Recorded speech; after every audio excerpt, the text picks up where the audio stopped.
Hey all, it's Starzy, and today we are going to be talking about everything that I watched in February.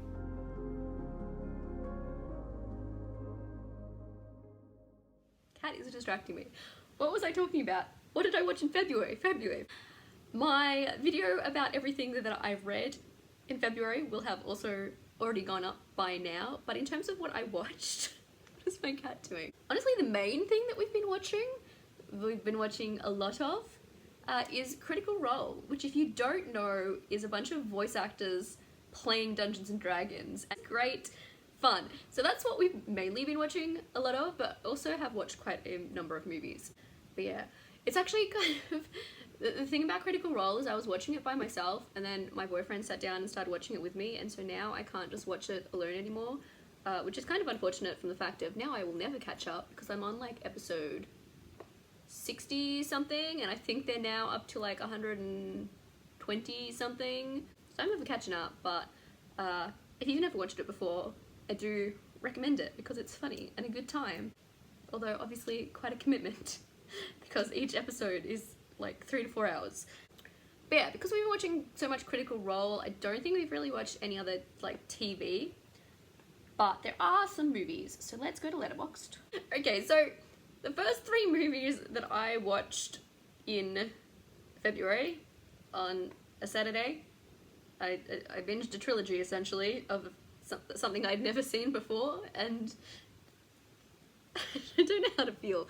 I watched the 3 Descendants movies, which are Disney movies that are basically like musical fan fiction for Disney characters, because we're in this world where like all of the characters exist but all the villains have been like sent off to this little island, and now like the children's of heroes and villains are going to school together, kind of thing. That's what we're dealing with, and it's a musical.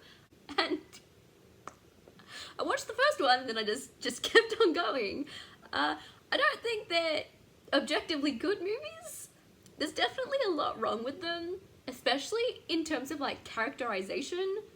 Like the villains are just villains for the sake of being villains, and then like Belle's like really passive, like I don't know, a lot of the characterization is very off, but they're also kind of enjoyable to watch, and some of the music's pretty catchy at times. Yeah, I don't know. Descendants 2 also had a character that was like Ursula's daughter, and she was pretty cool. I don't know what to tell you. I watched the Descendants movies, and I have no shame, and the songs did get stuck in my head for the next week. And the other thing I was thinking while I was watching them is, how can something be like so queer and yet so very, very heterosexual?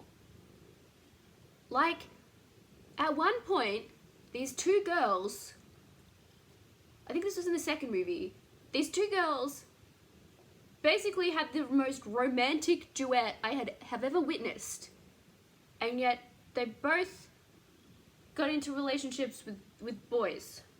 You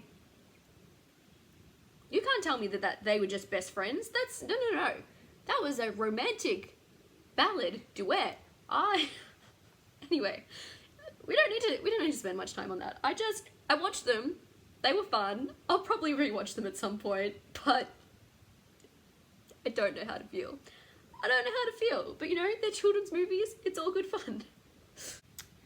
Then I watched To All the Boys, Always and Forever, which is our 3rd and final movie for Lara Jean, which is a bunch of romance movies that were based on books I have never read.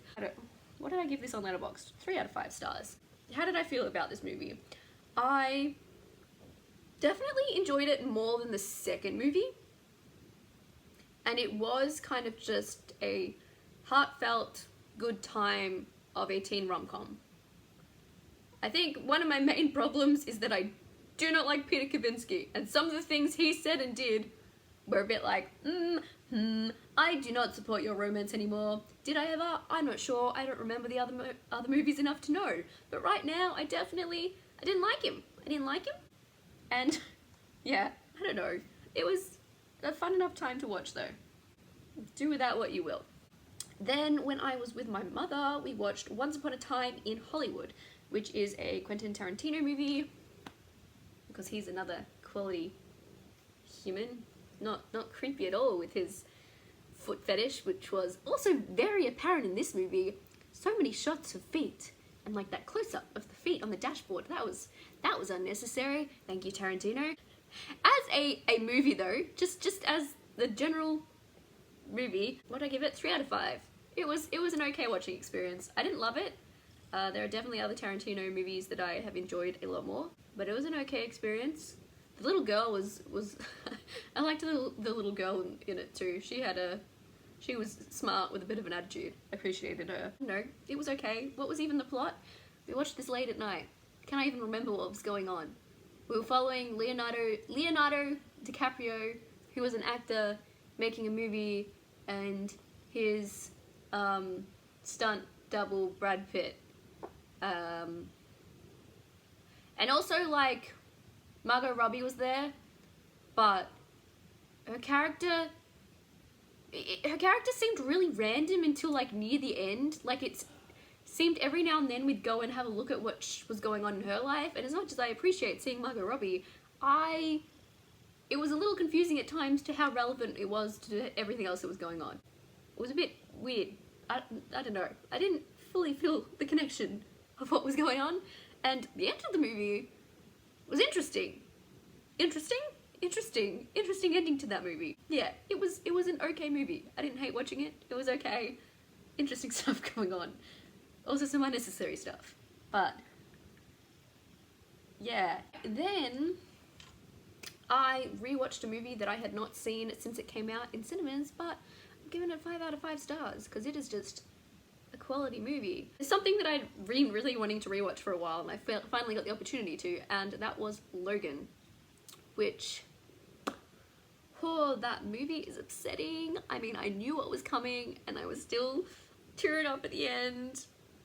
It's so sad. But yeah, backtrack. What is this movie? We're following Logan, Wolverine, sometime after the events of that 3rd X-Men movie that was horrible, and then basically all of that doesn't really exist anymore anyway because of they went back in time and changed the timeline or whatever that happened in the later movies. But yeah, following Logan, mutants aren't really around anymore, and he has to help a child mutant that suddenly appeared. I guess that's I guess that's what's going on.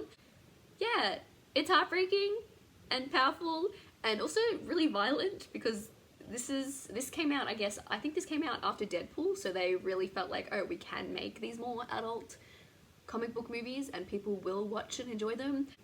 So yeah, it's a bit much at times, just in terms of like the violence and everything. It's so sad.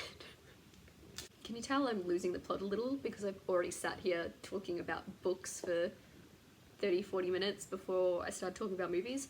But yeah, I think it's just a really well done, powerful movie. So yes, very upsetting, but good movie. The last movie I watched yesterday, did I watch it yesterday? I think I watched it last night.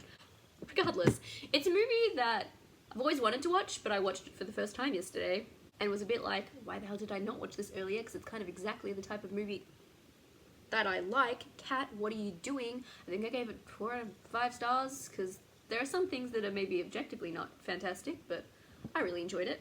My cat is so distracting right now. That's Jennifer's Body, which is a horror movie where we're following these 2 girls and one of them gets sacrificed and stuff happens from there. And so it's a movie kind of about it's a movie kind of about friendship, female friendship, but then also just the horror stuff. that's going on. I'm explaining. I've been sitting here too long and I'm clearly losing the ability to explain anything. But yes, we've got friendship. We've got a girl eating boys. We've got the friggin' Chip. Chip deserved better. It's just the type of movie that very much appeals to me. I don't know what more to say about it. It was visually cool at times. It was creepy at times. It was also very queer at times. Words. When I really like something, sometimes words do not compute. It's more just like random noises of excitement and appreciation. That's where we're at. But yes, apparently some people hate Jennifer's Body. I really enjoyed it. I will definitely rewatch it in the future. So yeah, I think they're all the movies that I watched in February. Critical Role. I haven't played Dungeons & Dragons in so long. Sad times. Slightly related, I am planning on drawing all of my Dungeons & Dragons characters that I've played over the years, which isn't actually that many, because my involvement in Dungeons & Dragons has been pretty infrequent compared to some of my other friends. But I have finished a piece of Briar Rose, which was the first character I ever played quite a number of years ago now, who was a gnome bard, and I have started pictures of all my other characters, but have not finished any of them yet. How long it will be until I finish any of them is anyone's guess, but that's happening. Anyway, that's everything that I watched in February. Let me know if you've seen any of these and what you think of them, or let me know what your favourite thing that you watched in February was. Let's talk movies and stuff in the comments. And otherwise, I can't even... How am I meant to wave off if you're in my arms now? I can't wave. This is a problem. Stay safe, stay educated, and Starzy out.